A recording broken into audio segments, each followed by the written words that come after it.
We're about to get a pretty big update for Honkai Star Rail. Starting in version 2.6, we're going to be able to purchase event-exclusive light cones from the Herta Shop. And this is such a big deal for a lot of players because any event-exclusive light cones that we've gotten so far, if you either weren't playing yet when the event came out, or if you were playing but missed out on the event or missed out on the light cone, there was no way for you to be able to get those light cones. And considering that some of them are pretty solid even now, it is a really good thing that players are going to be able to purchase those light cones regardless of whether or not they were playing at the time. So today I want to go over what each of these 3 event exclusive light cones that we've gotten so far do, and also if they're worth you still, going after, or if you should prioritize them as soon as version 2.6 comes out. So first off, I'm just going to go in chronological order here. We have before the tutorial mission starts. We're going to ignore that it's not at level 6, it's not level 80. I don't really use my Silver Wolf as much these days, but I'll level it up at some point. But for all these light cones as well, I am going to talk about them at S5 because since they are free event light cones, they do give you all the superimpositions, and we're also going to be able to get these superimpositions from the Herta Shop as well. So this light cone has 2 main things it does. It'll give you 40% effect hit rate, and will also give you an extra 8 energy anytime you attack an enemy who has a defense debuff. And this is also for Nihility characters, so for one, that is also a really good effect. Plus, a lot of Nihility characters do like the effect hit rate you get off of this. And this light cone is insanely good, not just because of what it does, but also because it is the best in slot right now, and ever since it came out too, for both Silver Wolf. If you're running Silver Wolf as a support, if you're running DPS, then her signature is going to be better for that. But for your standard support kind of Silver Wolf, she is going to be best in slot with this light cone. And then also this light cone, I'm not sure if it's best in slot, but it's one of the best options as well for wherever she is, Pela. So yeah, Pela can also make good use of this light cone. Then if you don't have many Nihility options, you can also run it on Black Swan. And if you have Jiao Cho, it could be a good option on him, given that if you pair him with another debuffer who can do defense debuffs, since he can't do it himself, but he can still benefit from the effect hit rate. Now, I do think overall that this light cone is probably the best of the bunch of the 3 of them. And I do also, I think it's going to be really good for players to pick this up, especially, if you don't have Silver Wolf, that's fine. But I know a lot of players do have Pela, and Pela is still pretty, has a pretty decent amount of usage. So having this be an option as well is going to be very good for Pela, since she does have Defense Shred on her ultimate. Next up, let's talk about Hey Over Here, which is an Abundance Light Cone that was from the Ghost Hunting event in 1.5. Now, as you can see, I haven't used this light cone on my account. It is more of a basic one when it comes to what it does, but it still is pretty solid, so we're going to go over all that right now. So at S5 here, it's going to give you 12% max HP, and whenever the wearer uses their skill, they get 28% outgoing healing for 2 turns. So this light cone, is pretty basic, but again, I do think it is very solid on pretty much any character that does rely on using their skill a good amount to do their healing. So characters that come to mind for that are characters like Natasha, if you're still using her. Shoutouts if you're still using Natasha, by the way. But yeah, Natasha can use this light cone. Lynx. You also have, probably not as great on Gallagher, since he's not going to use his skill that often, but you can probably use it on Bailu. Pretty much anyone that does have a skill heal, it could be very solid on. And if you don't have better options as well, because I do think when it comes to abundance, there are going to be options that you might prefer more.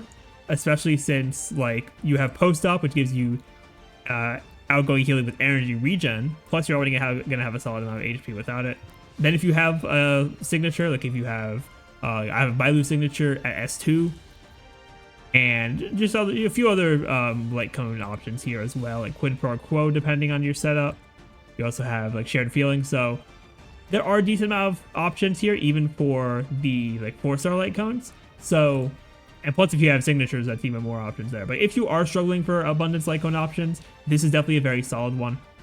And yeah, it's definitely going to get you through a good amount of content in the game. So that is overall what I think about Hey Over Here, this abundance light cone here. Lastly, for the event light cones, we have For Tomorrow's Journey, which is a Harmony light cone from the 2.2 event. I'm honestly forgetting which event it was from in 2.2, but we did get it from the event in 2.2.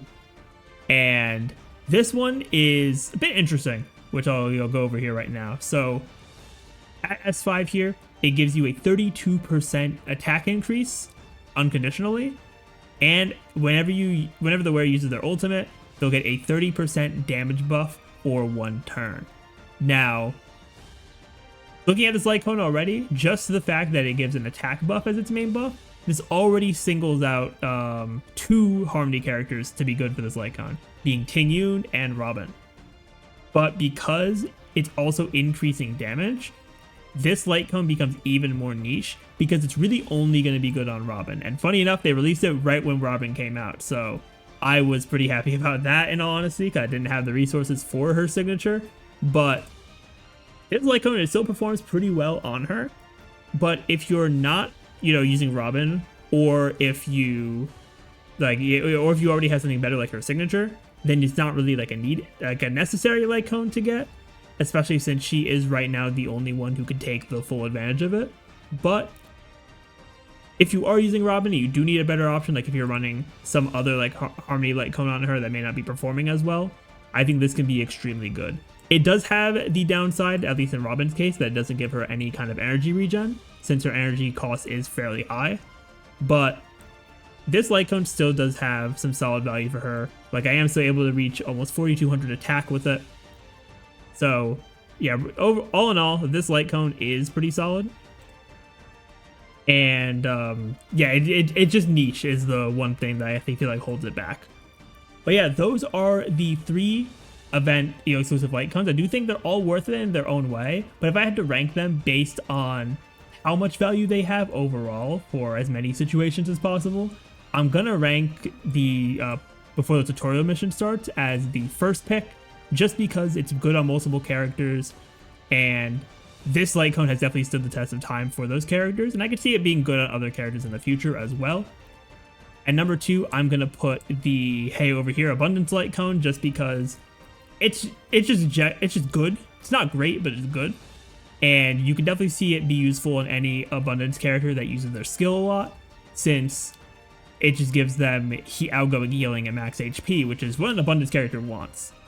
Then, at the lowest priority, despite, and by lowest I don't mean it's bad, but at lowest priority I'm going to put For Tomorrow's Journey, just because there's really only one character that really wants this light cone, or, would benefit from this light cone even like without any other options. Because even if I had no like Harmony options, I would still be kind of debating putting this on a character, just because they don't really get anything from their attack stat being increased and ultimate damage being increased either. This is very much a Robin coded light cone, but I'll be curious to see if any other characters in the future can also benefit from it.